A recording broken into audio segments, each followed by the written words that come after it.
TV 999 news కి స్వాగతం. Bulletin లో ముందుగా హెడ్లైన్స్.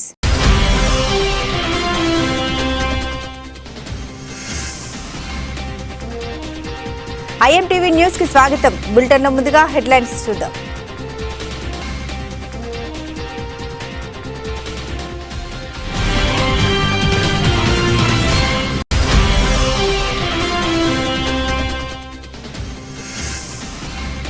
ప్రపంచంలోనే తొలి ఫ్లెక్స్ ఫ్యూయల్ కార్ ఆవిష్కరించిన కేంద్ర మంత్రి నితిన్ గడ్కరీ.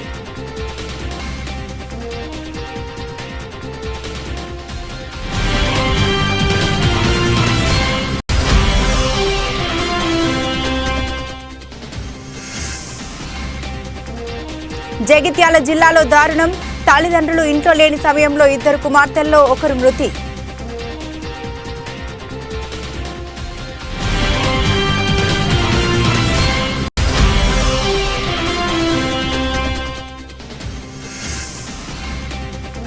ఏపీలో టీడీపీకి షాక్. జగన్ సమక్షంలో వైసీపీలో చేరిన టీడీపీ మాజీ ఎమ్మెల్యే తలె భద్రయ్య.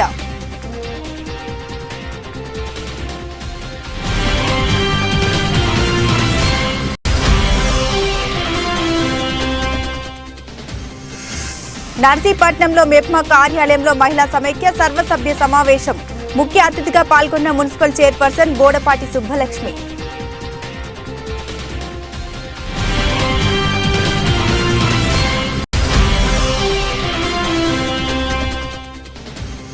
వరుసగా 3వ రోజు లాభాలతో ప్రారంభమైన దేశీయ స్టాక్ మార్కెట్ సూచీలు 289 పాయింట్లు లాభపడి 65,364 దగ్గర ట్రేడ్ అవుతున్న సెన్సెక్స్. డీటెయిల్స్ చూస్తే రష్యా వాయువ్య ప్రాంతంలోని పోస్కోవ్ నగరంలోని ఎయిర్పోర్టుపై బుధవారం తెల్లవారుజామున డ్రోన్ల దాడి కలకలం రేపింది. ఈ ఘటనలో 4 రవాణా విమానాలు దెబ్బతిన్నాయి. దీంతో అప్రమత్తమైన రష్యా ఆర్మీ ఎదురుదాడికి దిగింది. ఈ విషయాన్ని స్థానిక గవర్నర్ మిఖైల్ బెడర్నికో ధృవీకరించారు. డ్రోన్ల దాడి సమయంలో భారీగా మంటలు చెలరేగినట్లు తెలిపారు. అయితే ఎలాంటి ప్రాణ నష్టం జరగలేదని అధికార వర్గాలు తెలిపాయి.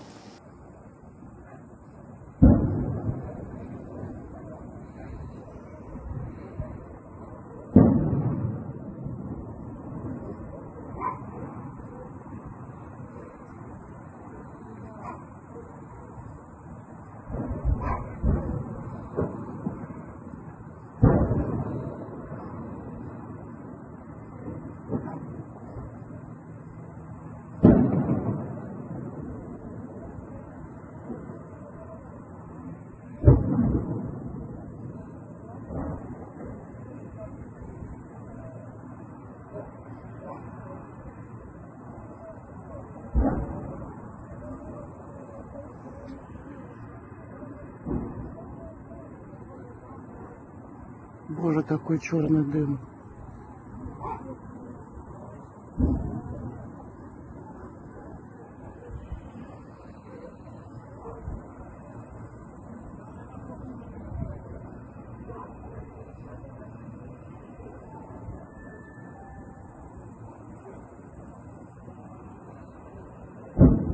ఫ్లెక్స్ ఫ్యూయల్ విధానంలో రూపొందిన తొలి కారును కేంద్ర మంత్రి నితిన్ గడ్కరీ మంగళవారం ఆవిష్కరించారు.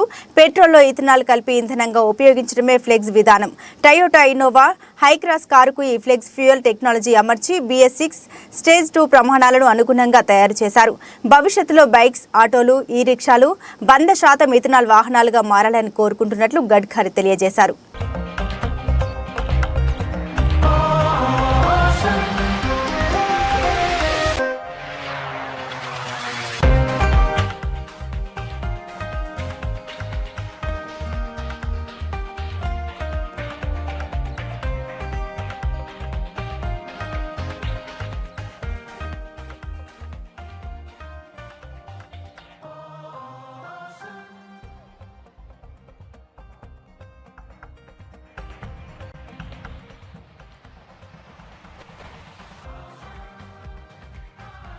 కూడేరు మండలం ముద్దాలపురం సమీపంలో ఉన్న ఆర్డీటీ ఏకాలజీ ఆధ్వర్యంలో నడుస్తున్న రైతు నేస్తం ఫుడ్ ప్రాసెసింగ్ యూనిట్ ను జిల్లా కలెక్టర్ గౌతమి సందర్శించారు. ఈ సందర్భంగా ఫుడ్ ప్రాసెసింగ్ చేసే యంత్రాలను కలెక్టర్ పరిశీలించారు. అనంతరం దగ్గరలో ఉన్న పంట పొలాల్ని సందర్శించారు. విద్యుత్ సమస్యలు తీవ్రంగా ఉన్నాయని రైతులు కలెక్టర్ ఎదుట వాపోయారు. త్వరలోనే ఈ ప్రాంతంలో సబ్ స్టేషన్ నిర్మిస్తామని రైతులకు ఆమె తెలిపారు.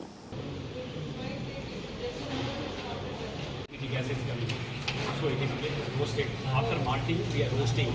So for grains, this is for the spices. 20 members were full capacity, 25 members. Initial processing.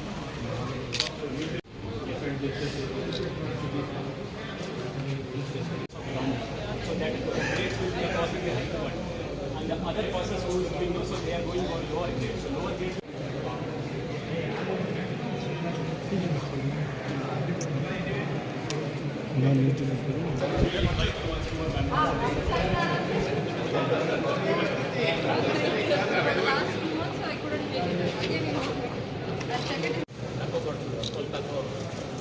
ఈ విత్తనాలతో చేస్తామంటే మన రేట్ ఎక్కువ.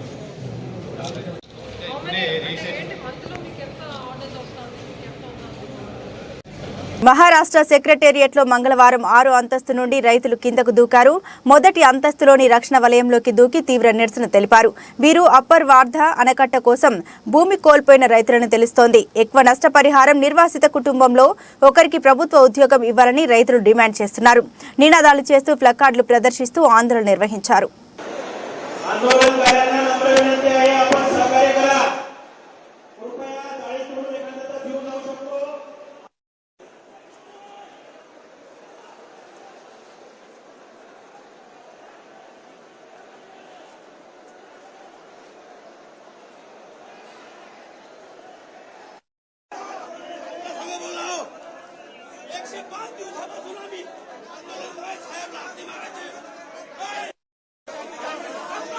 ఊహించని రీతిలో జరిగే ప్రమాదాల వల్ల చాలా మంది ప్రాణాలు కోల్పోతున్నారు.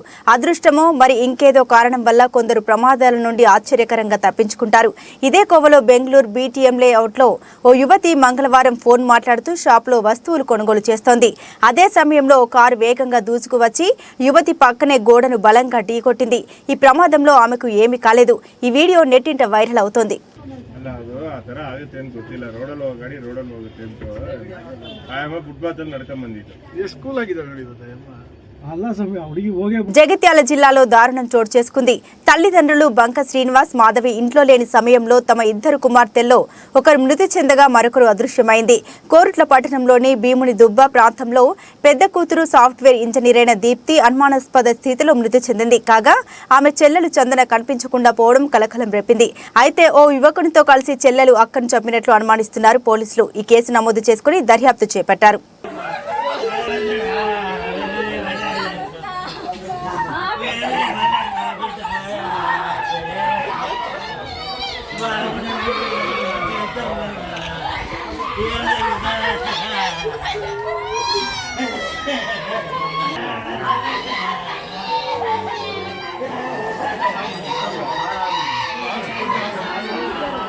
ఏపీలో టీడీపీకి షాక్ తగిలింది. తెలుగుదేశం పార్టీ మాజీ ఎమ్మెల్యే తలే భద్రయ్య వైసీపీలోకి చేరారు. ఆయన తనయుడు డాక్టర్ తలే రాజేష్ కూడా వైసీపీ తీర్థం పుచ్చుకున్నారు. తాడేపల్లిలోని సీఎం క్యాంపు కార్యాలయంలో ముఖ్యమంత్రి జగన్ సమక్షంలో వారు వైసీపీలోకి చేరారు. ఈ కార్యక్రమంలో వైవి సుబ్బారెడ్డి, గుడివాడ అమర్నాథ్ తదితరులు కూడా పాల్గొన్నారు. భద్రయ్య, రాజేష్లకు పార్టీ కండువా కప్పి వైసీపీలోకి జగన్ సాదరంగా ఆహ్వానించారు. పాలకొండ నియోజకవర్గం నుండి టీడీపీ తరపున 1985, 1994 ఎన్నికల్లో భద్రయ్య గెలుపొందారు. ఏపీపీఎస్సీ సభ్యుడిగా కూడా ఆయన 6 ఏళ్ల పాటు పనిచేశారు.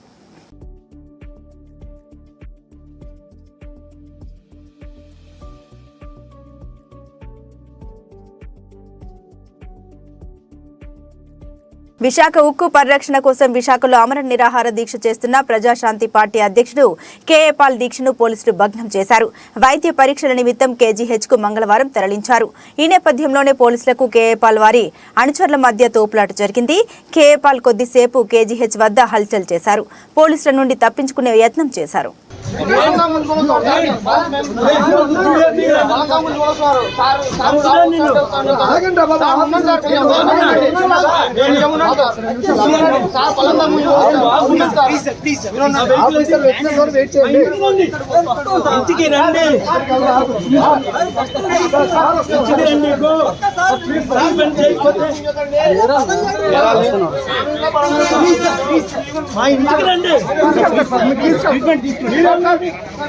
మీరెంత పెట్టి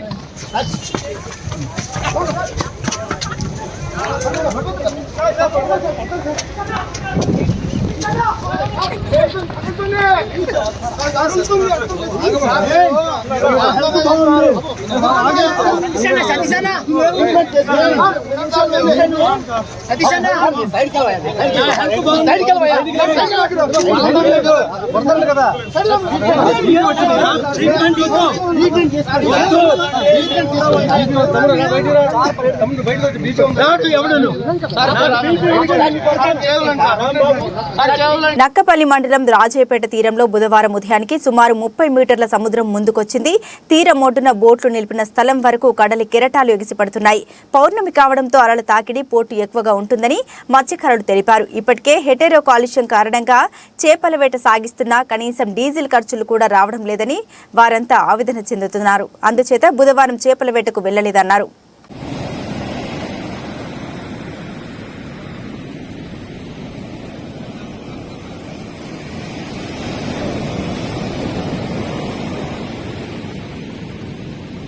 నర్సీపట్నం పట్టణ మహిళా సమైక్య సర్వసభ్య సమావేశం మంగళవారం మెప్మా కార్యాలయంలో నిర్వహించారు. ముఖ్య అతిథిగా పాల్గొన్న మున్సిపల్ చైర్పర్సన్ బోడపాటి సుబ్బలక్ష్మి మాట్లాడుతూ మహిళలు డ్వాక్రా గ్రూపులను దిగ్విజయంగా నడిపిస్తున్నారని పేర్కొన్నారు. అనేక మంది మహిళలు రుణాలు తీసుకుని స్వయం శక్తితో ఎదిగారని తెలిపారు. మెప్మా ప్రాజెక్టు డైరెక్టర్ సరోజిని సిబ్బంది, ఆర్పీలు తదితరులు ఈ కార్యక్రమంలో పాల్గొన్నారు. మన సాధారణమైన అప్పులు కానీ దగ్గరుండి కట్టించి బ్యాంకుకి ఎలాంటి మనం తలవంపులు లేకుండా మనం బాకీలు కట్టుకొని దాన్ని మనం మంచిగా వినియోగించుకొని ఒక్కొక్కరు ఒక్కొక్క వ్యాపారస్తులుగా తయారయ్యారండి. చాలామంది అంటే ఇక్కడనే కాదు, మన డిస్టిక్లో కానీ మన స్టేట్లో కానీ చాలామంది డ్వాక్రా మహిళలు ఆవులని, గేదెలని, ఆకులని, కాయగూరలని, తర్వాత ఫ్రాన్స్ షాపులని, తర్వాత తిని బండారాలని, అలా ఎవరికి ఇష్టమైన పదార్థాలు వాళ్ళు చేసుకొని జీవనోపాధి గడుపుతున్నందుకు చాలా సంతోషంగా ఉందండి. ఇది వినడమే కాకుండా అలా చెవులారా మేము వింటుంటే ఇంత మహిళలు ఇంత ముందుకి అంటే డబ్బులు వేస్ట్ చేయకుండా ఇంతలాగ మన వ్యాపారానికి ఇచ్చేస్తున్నారని చాలా సంతోషపడతాను ఎప్పుడును. కొంతమంది భర్తలు మంచోళ్ళు ఉండేవారు కాదు, గ్రూపులకి వెళ్ళించేవారు కాదు, మీటింగ్లకి వెళ్ళించేవారు కాదు. కానీ అప్పట్లోని మన జగన్మోహన్ రెడ్డి గారు తండ్రి, అమ్మ మీరు వెళ్ళకపోయినా పర్వాలేదు, పక్కోళ్ళకి ఇచ్చి మీ పొదుపులు పంపించి మీ డ్వాక్రా గ్రూపులో ఉండండి అని అతను ఒకనొకప్పుడు సందేశం ఇచ్చారు మనకి.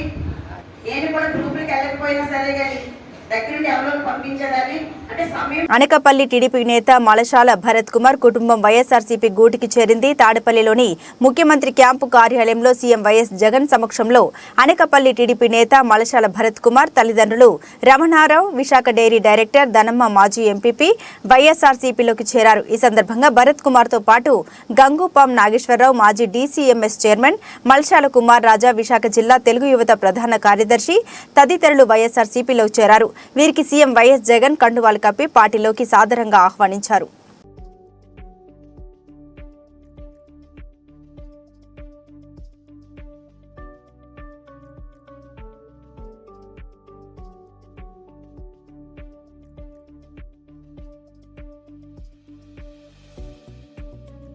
ముఖ్యమంత్రి వైఎస్ జగన్మోహన్ రెడ్డిని తూర్పు నావికా దళం flag officer commanding in chief vice admiral Pendarkar తాడేపల్లిలోని సీఎం క్యాంపు కార్యాలయంలో మర్యాదపూర్వకంగా కలిశారు. ఈ సందర్భంగా ESC flag officer admiral Rajesh Pendarkar ను సీఎం వైఎస్ జగన్ సన్మానించి శ్రీ వెంకటేశ్వర స్వామి వారి ప్రతిమ అందజేశారు. ఈఎన్సీ చీఫ్ గా రాజేష్ పెందార్కర్ ఇటీవల బాధ్యతలు స్వీకరించారు. తూర్పు సముద్ర తీరంలో సముద్ర భద్రతకు సంబంధించి తలెత్తుతున్న సవాళ్లను అధిగమించేందుకు భారత నావికా దళం చేపట్టిన వివిధ కార్యక్రమాలను ముఖ్యమంత్రి వైఎస్ జగన్ కు వైఎస్ అడ్మిరల్ రాజేష్ పెందార్కర్ వివరించారు.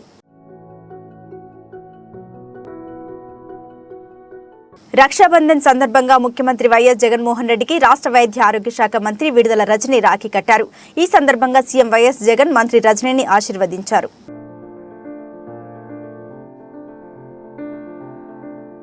విజయవాడ ఎన్టీఆర్ జిల్లా పశ్చిమ నియోజకవర్గం 38వ డివిజన్ ఇంటింటికి రాబోయే జనసేన పార్టీ కొండ ప్రాంతాల పరిశీలన కార్యక్రమంలో జనసేన పశ్చిమ నియోజకవర్గ ఇన్ఛార్జ్ పోతిన మహేష్ పాల్గొన్నారు. ఈ సందర్భంగా ఆయన మీడియాతో మాట్లాడుతూ పశ్చిమ నియోజకవర్గంలో వైఎస్ఆర్సీపీ కార్యాలయం కొరకు స్థానిక మాజీ మంత్రి వేలంపల్లి శ్రీనివాస్ 2 ఎకరాలు కేటాయింపులు చేసిన ప్రయత్నం నియోజకవర్గ అభివృద్ధిలో ఏమాత్రం కూడా చేయట్లేదని పోతిన మహేష్ ఆరోపించారు.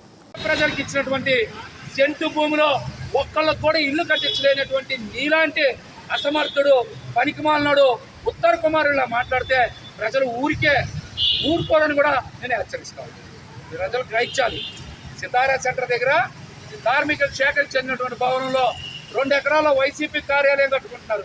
కానీ పేదవాడికి పశ్చిమ నియోజకవర్గంలో ఒక్కడికి కూడా ఇల్లు కట్టించి ఎవరే కాలక్షేపం చేస్తున్నటువంటి ఒక పనికిమాలిన అసమర్థ అవినీతి ఎమ్మెల్యే ఎవరున్నారంటే అది వెల్లంపల్లి శ్రీనివాస్ గారికి తెలియజేస్తాం. అనేక మంది బాధలు తెలియజేస్తున్నాం. మా దగ్గర డబ్బులు లేవు, ఆసుపత్రి బిల్లులు కట్టలేకపోతా ఉన్నాం, ఆస్తులు అమ్ముకుంటా ఉన్నాం అని ఒక చెల్లెమ్మ ఈ రోజున ఎలా ఏడ్చిందో మీరు అందరు కళ్ళతో చూశారు. నువ్వు ఆ అమ్మాయికి కళ్యాణి అనే అమ్మాయికి సీఎం రిలీఫ్ ఫండ్ ద్వారా 2 లక్షలు 3 లక్షలు చెక్ ఇప్పించు. అసలు ఈ ప్రభుత్వంలో సీఎం రిలీఫ్ ఫండ్ ఎందుకు విడుదల కావట్లేదు నువ్వు సమాధానం చెప్పు. ఇలాంటి ఎమ్మెల్యేలు సీఎం రిలీఫ్ ఫండ్ చెక్కులు కొట్టేసి ఆ డబ్బులు కాజేస్తున్నారనే ఒక కంప్లైంట్ నిలబట్టే సీఎం రిలీఫ్ ఫండ్ ఆగిపోయిందని చెప్తున్నారు. పేద ప్రజలకి అండగా నిలబడాల్సినటువంటి సీఎం రిలీఫ్ ఫండ్ ఎందుకు విడుదల చేయించలేకపోతున్నావో సమాధానం చెప్పు. కళ్యాణి అనే అమ్మాయికి ఒక 2 లక్షలు 3 లక్షలు ఇప్పించు. ఏం మాట్లాడకుండా ఏదో మాట్లాడుతాం. పశ్చిమ నియోజకవర్గంలో ఏదైనా అభివృద్ధి జరిగిందంటే అది కేవలం 4.5 సంవత్సరాలుగా జనసేన పార్టీ పోరాటం వల్ల. లేకపోతే కేటీ రోడ్డు అయిందండి. కేటీ రోడ్డు మీద అనేక సార్లు ధర్నా చేశాం, శ్రమదానం చేశాం. ఆ రోడ్డు మీద పర్యటించి కలవట్టుల గురించి కూడా ఫోటోలు పెట్టి కమిషనర్ గారికి పంపించాం. మా వల్ల రోడ్డు పూర్తయింది. మా వల్ల రోడ్డు ఈ రోజున ప్రజలకు అందుబాటులోకి వచ్చింది. వైసీపీ వల్ల కాదు. వైసీపీ వల్ల కేవలం జనసేన పార్టీ పోరాటం వల్ల. మా పోరాటాల వల్లనే అభివృద్ధి కొన్ని సమస్యలకి పరిష్కారం లభిస్తుంది. ఈ ప్రాంతంలో ఇందాక ఒక వైసీపీ లీడర్ చెప్తున్నారు. ఒక వైసీపీ లీడర్ ముత్యాల మున్ని గారు వైసీపీ లీడర్ని మా పార్టీలో నాకేం న్యాయం జరగట్లేదని ఆవేదన వ్యక్తం చేశారు. కొండ ప్రాంతంలో ఇళ్ళు తొలగించి మాకు జక్కంపూడిలో కానీ కబేళ దగ్గర కానీ ఇల్లు ఇస్తా అన్నారు. మేమందరం కూడా నమ్మి 16 మందిని 66,000 రూపాయలు చొప్పున కమిషనర్ గారికి డబ్బులు చెల్లిస్తే మాకెక్కడ అజిత్ సింగ్ గారు లోపల కార్మికుల సమస్యలు పరిష్కారం అయ్యే వరకు పోరాటాలను తీవ్రతరం చేయాలని అఖిల భారత వ్యవసాయ కార్మిక సంఘం రాష్ట్ర ఉపాధ్యక్షులు గంగాధర్ పిలుపునిచ్చారు. మంగళవారం రేంజల్ మండలం తాడ్ బెలోలి గ్రామంలో ఒడ్డెన అధ్యక్షతన మహాసభ నిర్వహించారు. ఈ సమావేశంలో నూతన కమిటీలను ఎన్నుకున్నారు. ఈ సమావేశంలో సాయగౌడ్, కిషన్, గంగాధర్, రాజేశ్వర్, నజీర్ తదితరులు ఉన్నారు. మహాసభ జరుపుతున్నందుకు మీ అందరికీ ధన్యవాదాలు తెలుపుతున్నాం. అట్లాగే ఈ సంఘాలు ఏర్పడడానికి మరి విషయం ఏంది, అసలు ఏం ప్రాముఖ్యత ఉన్నది అని చెప్పేసి మనం తెలియజేసుకుంటే, దాదాపు రైతాంగం కష్టపడుతున్నప్పటికి కూడా రైతాంగానికి పండించిన పంట గిట్టుబాటు ధరలు లేక, అట్లాగే మనం చూస్తూ ఉన్నాం ఎన్నో కష్టాల కోర్చి మరి పంటలు తీస్తే మార్కెట్కి పోతే రేటు ఉండదనే మాట వాస్తవం. దాదాపు కేంద్ర ప్రభుత్వం 3 చట్టాలు తీసుకొచ్చి రైతులను అంచడానికి ప్రయత్నం చేస్తే, కార్పొరేటర్ వ్యవసాయానికి పెద్దపీట వేయడానికి ప్రయత్నం చేస్తే, మరి రైతాంగం అంతా కూడా ఢిల్లీలో దాదాపు 13 నెలల పాటు 740 మంది చనిపోయినప్పటికి కూడా ఆ ఉద్యమాన్ని ఆపకుండా మరి నరేంద్ర మోడీ మెడలు వంచి ఆ చట్టాలను వెనక్కి పంపించిన ఘటన రైతులకున్నది. ఆ రైతులు పోరాటాలు హామీ ఇచ్చినవి కూడా ఇప్పటికీ అమలు కావడం లేదు. ఆ అమలు కోసం మళ్ళోసారి ఉద్యమం చేయడానికి రైతులు సిద్ధపడుతున్నారు. కాబట్టి అదో పక్క ఉంటే దాదాపు దేశవ్యాప్తంగా వ్యవసాయ కార్మికులు 14 కోట్ల మంది ఈ దేశంలో ఉన్నారని ఈ దేశ లెక్కలే చెప్తున్నాయి. కాబట్టి వాళ్ళకు చేతి నిండా పని లేదు, పని చేస్తే సరి అయిన వేతనాలు లేవు, గుర్తింపు లేదు. ఎక్కడైనా పొలం కాడ ఏదైనా చనిపోయినా కానీ అనేక రకాలుగా వాళ్ళకు బాధలు వచ్చినా కానీ ఎవరు ఆదుకునేటోడు లేడు. కాబట్టి అట్లా ఆదుకునే పద్ధతుల్లో అట్లాగే వాళ్ళను గ్రామాన ఎంతమంది వ్యవసాయ కార్మికులు ఉన్నారో మంత్రి జగదీష్ చిట్టా నా దగ్గర ఉంది, త్వరలో అన్ని బయట పెడతా, వేల కోట్లు ఎక్కడ పెట్టాడో త్వరలోనే చెబుతా అని ఉమ్మడి నల్గొండ జిల్లా DCMS chairman Vatte Janaiah Yadav BRS పార్టీపై మంత్రి జగదీష్ రెడ్డిపై మండిపడ్డారు. ఆదివారం సూర్యాపేటలో ఆయన మాట్లాడుతూ మంత్రిపై నిజాలు మాట్లాడినందుకే అక్రమంగా కేసులు పెడుతున్నారని, అందుకే నా మీద ఒక్కరోజు 70 అక్రమ కేసులు పెట్టి వేధిస్తున్నారని ఆవేదన వ్యక్తం చేశారు. అంటే సూర్యాపేట నియోజకవర్గంలో జరుగుతున్నటువంటి పొరపాటుని ఎత్తి చూపడంతోనే నా మీద మరి ఇలాంటి కేసులు పెట్టి గౌరవ మంత్రి గారు నన్ను అంటే జైలు పాలు చేసి నన్నేదో అనగదొక్కి ఆయన రాజకీయంగా లబ్ధి పొందినప్పుడు ఎస్సీ ఎస్టీ బీసీ సామాజిక వాదాన్ని నేను బయటకు ఎత్తడమే పాపంగా భావించి మరి ఆ వాదాన్ని ఖతం చేసేటటువంటి క్రమంలో మరి నా మీద ఈ రకమైనటువంటి దాడి చేస్తా ఉన్నారు. నిజంగా నేను తప్పులు చేస్తే జ్యుడిషియల్ ఉన్నది, ఆ జ్యుడిషియల్ చూసుకుంటా ఉన్నది. అంతేకాకుండా నా మీద అత్యాయత్నం చేసిందనేటువంటి ఆ వ్యక్తిని తీసుకొచ్చి ఇలా నా మీద కంప్లైంట్ ఇప్పించుకుంటా ఆయన నాకు అత్యాయత్నం చేసిందని చెప్పి ఆయనని అడ్డం పెట్టి నాకు పోలీస్ ప్రొటెక్షన్ ఇచ్చి గన్మెన్లు ఇచ్చినటువంటి వ్యక్తి మరి ఈ రోజు తెలివైన వ్యక్తిగా ముందుకు పోతుండు కాబట్టి ఇది ఏదైనా జరిగితే నాకు నష్టం జరుగుతుంది మళ్ళీ నన్ను అనగదొక్కడం కోసం ఆ వ్యక్తిని తీసుకొని వచ్చి ఇలా ఎస్పీ దగ్గర కంప్లైంట్ చేయడం అనేది ఎంత హాస్యాస్పదం మీరు గౌరవం గుర్తించాలి.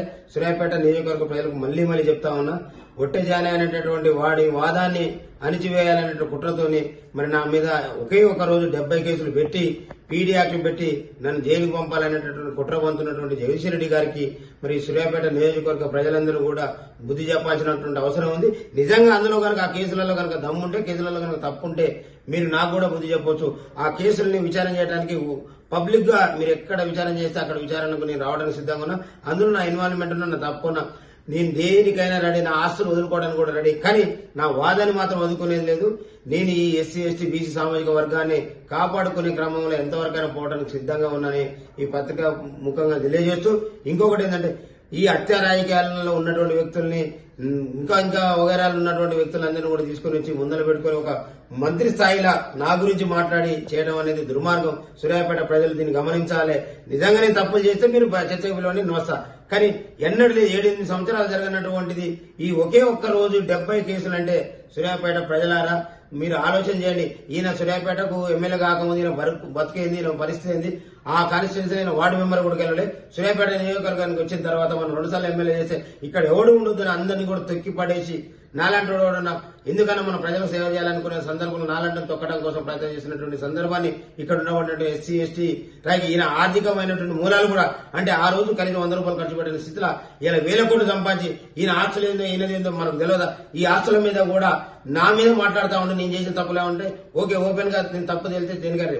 కానీ ఈయన ఒకరోజు చేతకు పని చేసుకుని తిరిగినటువంటి వ్యక్తి ఇలా 1000 కోట్ల రూపాయలకు అధిపతి అయ్యింది. ఎక్కడి నుంచి వచ్చినాయి, నేను ఏం చేసినా ఆయన ఏం చేసిండు, నాకెక్కడి నుంచి వచ్చినా ఆయనకి ఎక్కడి నుంచి వచ్చినా బహిరంగ చర్చకు సిద్ధం. నేను వదిలిపెట్టేది లేదు. దయచేసి సూర్యాపేట నియోజకవర్గ ప్రజలందరూ. యాదాద్రి లక్ష్మీ నరసింహస్వామి వారి పవిత్ర ఉత్సవాలు ఆదివారం 2వ రోజు పారాయణం, హవనం, మూలమంత్ర జపం, చక్రాబ్ది మండల ఆరాధన నిర్వహించారు. ప్రధాన ఆలయ ప్రాంగణంలో యాగశాలను ఏర్పాటు చేసి ప్రత్యేక హోమాలు నిర్వహిస్తున్నారు.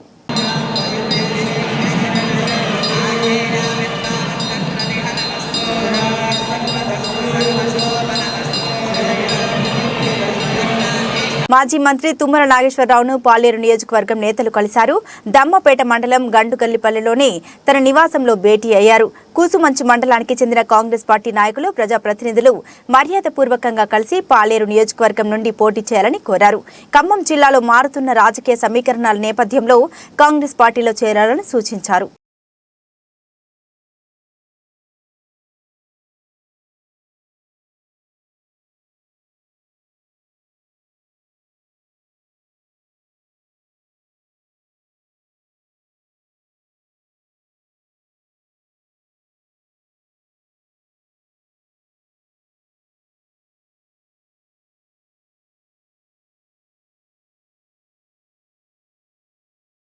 బంగారుపాలెం మండల పరిధిలోని నలకంపల్లి పంచాయతీ మడుపూర్ గ్రామ సమీపంలో గల వసంతపురంలో వెలిసిన అంకాల పరమేశ్వరి ఆలయంలో బుధవారం పౌర్ణమి సందర్భంగా బుధవారం రాత్రి 7 గంటల నుండి ఉదయం 5 గంటల వరకు హోమగుండం దీపారాధన కార్యక్రమాలు జరిపించనున్నారు. భక్తులు తమిళనాడు, కర్ణాటక, చిత్తూరు జిల్లా నుండి అధిక సంఖ్యలో పాల్గొని అంకాల పరమేశ్వరుని దర్శించుకొని మీ యొక్క సమస్యలు తొలగిపోయే విధంగా అమ్మవారు కాపాడతారని ఆలయ పూజారి శివాజీ స్వామి పేర్కొన్నారు. భక్తులు అనుకున్న కోరికలు తీరుతున్న సందర్భంగా పౌర్ణమి, అమావాస్య రోజుల్లో ఎక్కువ మంది భక్తులు వస్తుంటారని శివాజీ స్వామి తెలిపారు. కుటుంబంలో భార్య, భర్త గొడవలు, కోర్టు వ్యవహారాలు, పెళ్లి కాని వారు, ఇతరత్ర ఆపదలు కలిగిన వారు తరచూ మంగళ శుక్రవారాల్లో కూడా భక్తులు అధిక సంఖ్యలో వస్తుంటారని శివాజీ స్వామి తెలిపారు.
దేశీయ స్టాక్ మార్కెట్ సూచీలు వరుసగా 3వ రోజు లాభాలతో ప్రారంభమయ్యాయి. బుధవారం ఉదయం 9 గంటల 21 నిమిషాల సమయంలో సెన్సెక్స్ 289 పాయింట్లు లాభపడి 65,364 దగ్గర ట్రేడ్ అవుతుంది. నిఫ్టీ 81 పాయింట్లు పెరిగి 19,424 వద్ద కదలాడుతోంది. డాలర్తో పోలిస్తే రూపాయి మారకం విలువ 82.69 వద్ద ప్రారంభమైంది.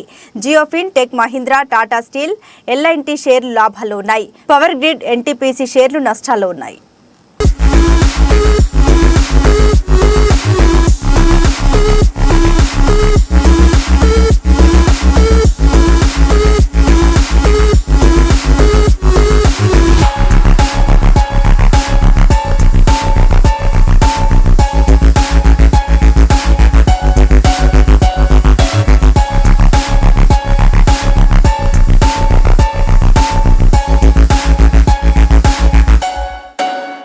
బులెటిన్ ముగించే ముందు హెడ్లైన్స్ మరోసారి.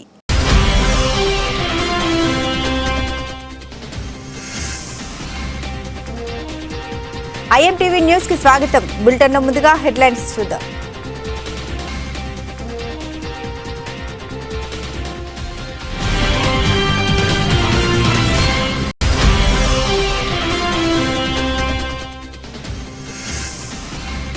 ప్రపంచంలోనే తొలి ఫ్లెక్స్ ఫ్యూయల్ కార్ ఆవిష్కరించిన కేంద్ర మంత్రి నితిన్ గడ్కరీ.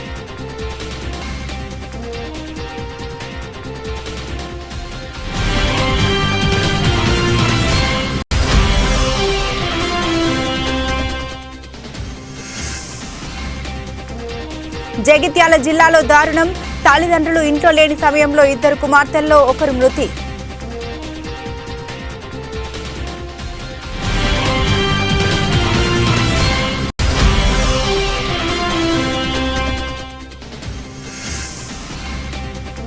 ఏపీలో టీడీపీకి షాక్. జగన్ సమక్షంలో వైసీపీలో చేరిన టీడీపీ మాజీ ఎమ్మెల్యే తలె భద్రయ్య.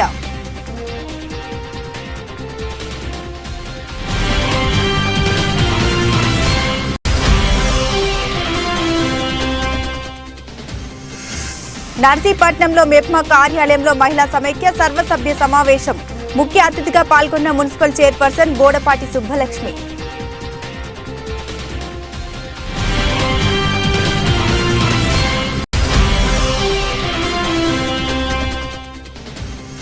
వరుసగా 3వ రోజు లాభాలతో ప్రారంభమైన దేశీయ స్టాక్ మార్కెట్ సూచీలు 289 పాయింట్లు లాభపడి 65,364 దగ్గర ట్రేడ్ అవుతున్న సెన్సెక్స్.